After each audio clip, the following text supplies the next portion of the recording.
अक्सर हमारे जो डायबिटिक पेशेंट्स होते हैं जिनको डायबिटिक पॉलीन्यूरोपैथी होती है, जिनमें हाथ पाँव की जलन, हाथ पाँव का सुन्नपन और इतनी ज़्यादा बेचैनी रात को कि नींद ही ना आए, ये वो सीवियर किस्म के सिम्टम्स हैं जो कि बहुत सारे जो हमारे शुगर पेशेंट्स हैं उनको तंग करते हैं।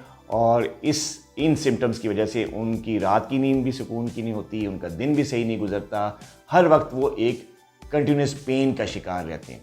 और जब हमारे पास आते हैं और हम उनको चेक करते हैं तो हमें पता ही चलता है कि शुगर लेवल अनकंट्रोल होने की वजह से उनका नर्व डैमेज हो रहा है, और नर्व डैमेज होने की वजह से न्यूरोपैथी है, और न्यूरोपैथी की वजह से ये हालात यहाँ तक पहुँच चुके हैं। तो अब शुगर पेशेंट्स के जब हमारे पास आते हैं तो उनकी उम्मीद ये होती है कि हमारे शुगर कंट्रोल हो जाएगी तो हमारे ये सिम्टम्स जो हैं न्यूरोपैथी के ये भी कम हो जाएंगे, बल्कि ख़त्म हो जाएंगे। लेकिन दोस्तों, आज जो मैं जिस टॉपिक पे बात करना चाह रहा हूँ वो थोड़ा सा जो है वो आप लोगों के लिए है, और इसको थोड़ा गौर से आपने मेरी बात सुननी है और उसको दिमाग में बिठाना है कि जब हमारे शुगर पेशेंट्स हमारे पास आते हैं और उनकी उम्मीद होती है कि शुगर लेवल कंट्रोल करने से जो न्यूरोपैथिक सिम्टम्स हैं, हाथ पाँव की जलन है और ये दर्द है, ये बेचैनी है, नींद की कमी है, ये बहुत जल्दी ही ठीक हो जाएगी। देखिए, जब आपको ये न्यूरोपैथी होती है तो वो एक दिन शुगर लेवल हाई होने की वजह से नहीं होती कि अगर आपका शुगर लेवल 1 या 2 दिन या 1 हफ्ता आपका अनकंट्रोल रहा तो नर्व डैमेज शुरू होगी, ऐसा नहीं होता।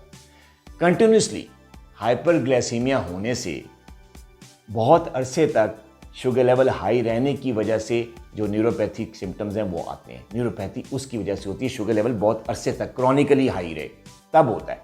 ये नहीं होता कि 1-2-4 हफ्ते के शुगर अनकंट्रोल हुई तो नर्व डैमेज शुरू होगी, न्यूरोपैथी शुरू, ऐसा नहीं होता।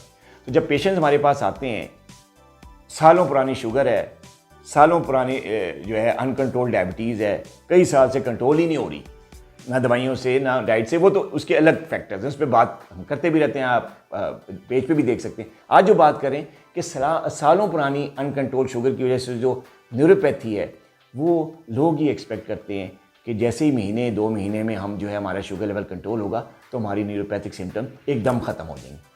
ये वो गलतफहमी है जिस पे आज मैं बात करना चाहूँगा आप लोगों से।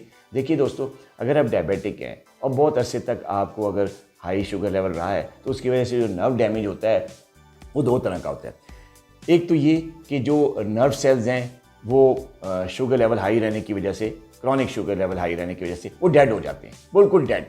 जो डेड नर्व सेल्स होते हैं वो कभी भी दोबारा ज़िंदा नहीं हो सकते, ना उनकी जगह कोई नया सेल रीग्रो हो सकता है। ये जो डैमेज है नर्व सेल का, जो डेड नर्व सेल्स का है, वो इरिवर्सिबल है, वो रिवर्स नहीं हो सकता। एक दफ़ा नर्व टिश्यू या जिसको हम नेफ्रॉन कहते हैं सेल, वो डेड हो जाए तो वो दोबारा ज़िंदा नहीं हो सकता, ना ही उसकी जगह नया सेल बन सकता है। ये बात जहन में रखें।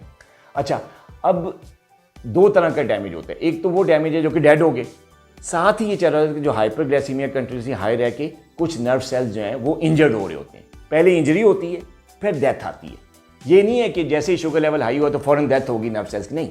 पहले कंटिन्यूसली जो है ना वो इंजर्ड सेल्स रहते हैं, वो ज़ख्मी रहते हैं, लेकिन फिर भी इलाज नहीं हो रहा, फिर भी शुगर कंट्रोल नहीं होगी, इंजरी चल रही है और सेल इंजर हो रहे। तो क्या होता है कि जब कंटिन्यूसली हाइपरग्लाइसीमिया स्ट्रेस की वजह से जो नर्व सेल हैं वो इंजर हो रहे होते हैं, ज़ख्मी हो रहे होते हैं, तो वो ज़ख्मी होते होते आखिर वो ज़ख्मों की ताब ना लाकर उनकी डेथ हो जाती है। जैसे हम कहते हैं ना, ज़ख्मी हो गया किसी वारदात में या किसी एक्सीडेंट में, लेकिन अस्पताल में इलाज चल रहा है, लेकिन वो ज़ख्मों की ताब ना लाकर ज़ख्मी चल बसा।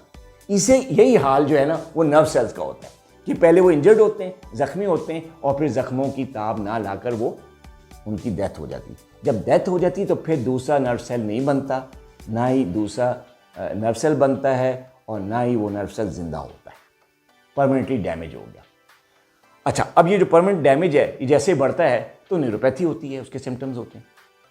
अब जब सिम्टम्स आते हैं, जो हमारे पास पेशेंट आते हैं, तो उनमें 2 तरह का डैमेज हो चुका होता है। एक इंजर्ड सेल्स होते हैं और कुछ डेड सेल होते हैं।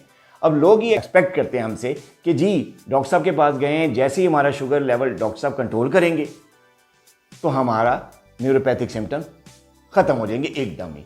ये वो गलतफहमी है जो कि मैं आज क्लियर करना चाहता हूँ। ऐसा नहीं होता।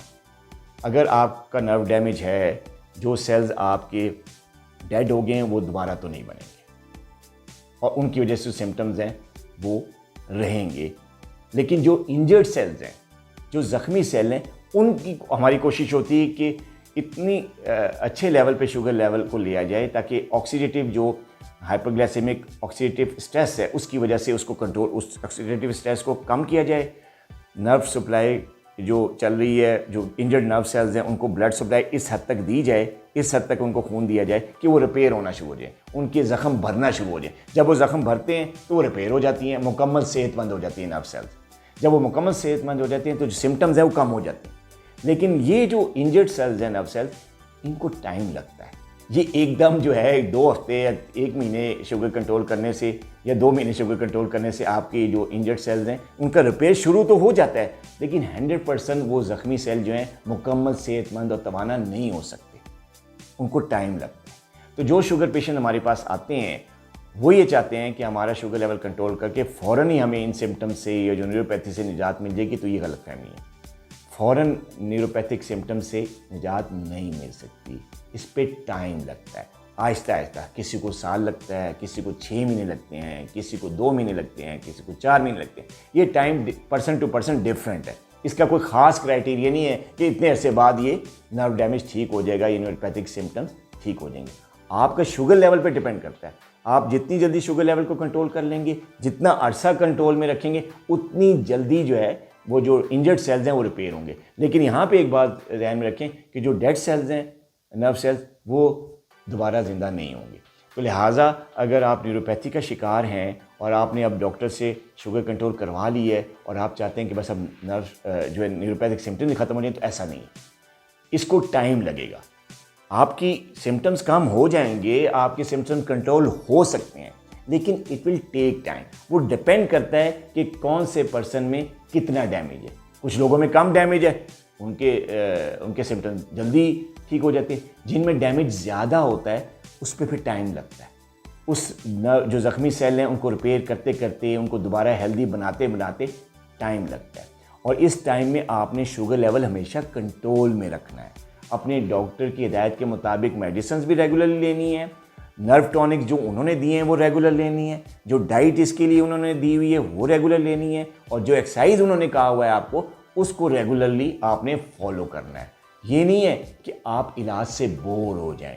जब बोर हो जाएंगे तो फिर शुगर लेवल फिर बढ़ जाएगा। जब शुगर फिर बढ़ेगा तो जो अच्छे खासे सेल जो सेहतमंद हो रहे होते हैं, उनकी इंजरी जो है हील हो रही होती है, वो फिर दोबारा इंजर्ड होना शुरू हो जाती है। तो यहाँ पे फिर दोबारा सिम्टम्स आने शुरू हो जाते हैं। तो प्लीज़ आप दोस्तों से दरख्वास्त है, जो हमारे डायबिटिक पेशेंट हैं जिनको न्यूरोपैथी है, वो जब शुगर लेवल कंट्रोल करते हैं फिर सब्र से काम लें, आहिस्ता आहिस्ता जो है उनकी जो सिम्टम्स में रिलीफ आएगा। लेकिन अगर वो बेसब्री होंगे और ये समझेंगे कि जैसे शुगर कंट्रोल हो गया अगले दिन ही उनकी न्यूरोपैथिक सिम्टम्स कंट्रोल हो जाएंगे, ठीक हो जाएंगे, तो ऐसा हरगिज़ नहीं होता। इस पर टाइम लगता है। सब्र से आप शुगर कंट्रोल में रखें, आहिस्ता आहिस्ता इंशाल्लाह इन 3-4 चीज़ों को जब आप रेगुलेट करते हैं, जैसे एक्सरसाइज है, परहेज़ है और मेडिसिन है, इससे आहिस्ता आहिस्ता डैमेज ठीक होना शुरू होता है, सिम्टम्स कम हो सकते हैं, लेकिन इस पे वक्त लगता है। अपना बहुत ख्याल रखिएगा। अल्लाह हाफ़िज़।